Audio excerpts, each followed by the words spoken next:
ہوا ہے۔ میرے اور آپ کے آقا و مولا نے ارشاد فرمایا الشیطان جاسم علی قلب ابن آدم فاذا ذکر اللہ خنس واذا غفل وسوس۔ شیطان اولاد آدم کے دل پہ قبضہ جما کے بیٹھ جاتا ہے، جب یہ اللہ کا ذکر کرتا ہے تو بھاگ جاتا ہے، جب یہ ذکر چھوڑتا ہے تو وسوسہ اندازی کرتا ہے۔ تو شیاطین تو انسان کو مار ڈالنے پر آمادہ ہیں، اور وہ ایک لمحہ بھی نہیں چاہتے کہ یہ نیکی اور خیر کی کسی راہ کا مسافر ہو۔ تو ماہ رمضان میں شیطان بندہ ہوا بھی ہو اور انسان نیکی کے ماحول پہ ہوں، نیکی کی راہوں پہ ہوں، سجدوں میں اللہ کے حضور آنسوں کا خراج دے رہے ہوں، قرآن مجید کی تلاوت معمول زندگی ہو، تو شیطان کو تو ایک آنکھ نہیں بھاتا، وہ تو کہتا ہے بس میں چھٹ لوں، پھر عید کے دن ہی نپٹ لوں گا تم سے۔ اب اگر شیطان کے چھٹنے سے قبل ہم نے نفس کو کنٹرول میں کر لیا، قابو میں کر لیا، تو شیطان چھٹ کر بھی کچھ نہیں کر پائے گا، ورنہ وہ نفس کے ساتھ مل کے اور زیادہ ہمیں بگاڑنے کی کوشش کرے گا۔ اس لیے یہ ہمارے لیے ایک اہم اور سنہری موقع ہے کہ ہم نفس پہ قابو پا لیں۔ اب وہ کیسے پایا جا سکتا ہے؟ روزہ نفس کو کنٹرول کرنے کا ایک مؤثر ذریعہ ہے، خود روزہ نفس امارہ کو قابو کرنے کا ذریعہ ہے، اس لیے کہ نفس 3 چیزوں سے کمزور ہوتا ہے۔ حضرت شیخ فرید الدین عطار رضی اللہ تعالیٰ عنہ فرماتے ہیں نفس نتواں کشت الا باسے چیز بات و گوئم یاد گیرش اے عزیز۔ نفس نہیں مرتا، لیکن اگر 3 چیزیں ہوں تیرے پاس تو پھر نفس کو قابو کرنا کوئی مشکل بھی نہیں ہے، اس کو کمزور کرنا کوئی زیادہ مشکل بھی نہیں ہے۔ وہ 3 چیزیں کون سی ہیں؟ خنجر خاموشی و شمشیر جو، نیزائے تنہائی و ترک ہجو۔ خاموشی کا خنجر، بھوک کی تلوار اور تنہائی کا نیزہ، یہ 3 چیزیں نفس کی کمزوری کا سبب اور ذریعہ ہیں۔ اب روزہ ان 3 چیزوں کو پیدا کرتا ہے۔ بھوک اور پیاس کے ذریعے سے نفس کمزور ہوتا ہے، تو روزہ بھوک اور پیاس ہے۔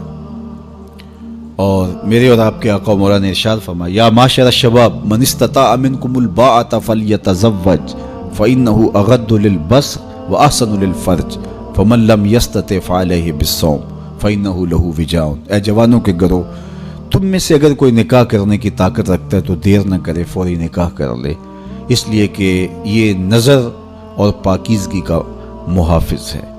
اور اگر کوئی نکاح کرنے کی فی الحال پوزیشن میں نہیں ہے تو وہ کثرت کے ساتھ روزے رکھے، اس لیے کہ روزے قاطع شہوات ہیں، تو بھوک خواہشات کو کمزور کرتی ہے۔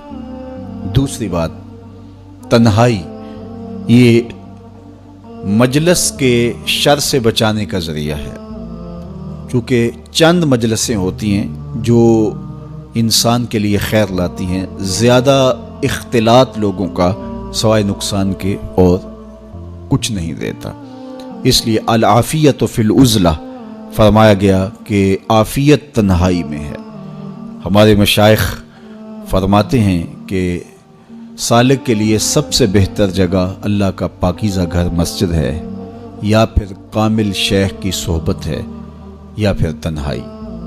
چوتھی جگہ سوائے ہلاکت کے اور کچھ نہیں ہے۔ اچھے لوگوں کی صحبت یقیناً اچھائی کا رنگ دیتی ہے، اور مسجد کی حاضری، مسجد کے اندر وقت کا گزارنا یقیناً باطن کے سنوارنے کا سبب ہے، نہیں تو پھر تنہائی ہی بہتر ہے۔ اور بری مجلس سے، برے جلیس سے، برے ساتھی سے تنہائی ایک بہت بڑی دولت ہے۔ تو رمضان المبارک کے مہینے کے اندر ہم عبادات کی وجہ سے بہت سارے معاملات سے کٹ جاتے ہیں اور ہمیں تنہائی میسر آتی ہے۔ اور تیسری چیز فرمایا خاموشی کا خنجر۔ تو خاموشی میں جو فوائد رکھے گئے ہیں وہ کہیں اور نہیں رکھے گئے، اور عمومی طور پہ ہماری زندگی کے زیادہ تر گناہ ہماری زبان کی وجہ سے ہیں۔ غیبت زبان کی وجہ سے ہوتی ہے، جھوٹ زبان کی وجہ سے ہوتا ہے، بہتان زبان کی وجہ سے ہے، سب و شتم زبان کی وجہ سے ہے۔ سب سے زیادہ گناہ انسان کی زندگی میں، نامہ اعمال میں، اس کی زبان کی وجہ سے درج ہوتے ہیں۔ میرے اور آپ کے آقا و مولا نے فرمایا تھا جو تمہارے 2 جبڑوں کے درمیان، یعنی تمہاری زبان اور تمہاری پارسائی کی جگہ، ان دو چیزوں کی تم مجھے ضمانت دے دو، میں تمہیں جنت کی ضمانت دے دیتا ہوں۔ تو رمضان المبارک کے اندر ہم روزے کی وجہ سے اور دینی مصروفیات کی وجہ سے اپنی زبان کو بھی کنٹرول کر پاتے ہیں۔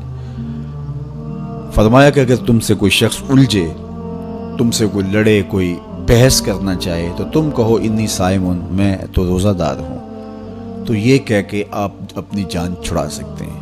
تو یہ وہ تین چیزیں ہیں جو نفس کو کمزور کرتی ہیں۔ رمضان المبارک کے اندر ہمیں اس کے لیے عملی کوشش کرنی چاہیے۔ ہر سال رمضان المبارک آتا ہے اور گزر جاتا ہے، اور ہم جہاں ہوں وہیں کے وہیں کھڑے رہتے ہیں یا دو قدم پیچھے سرک جاتے ہیں۔ تو ہمیں سوچنا چاہیے زندگی بار بار نہیں ملتی، یہ اللہ کی نعمت ہے، یہ اللہ کی کرم نوازی ہے۔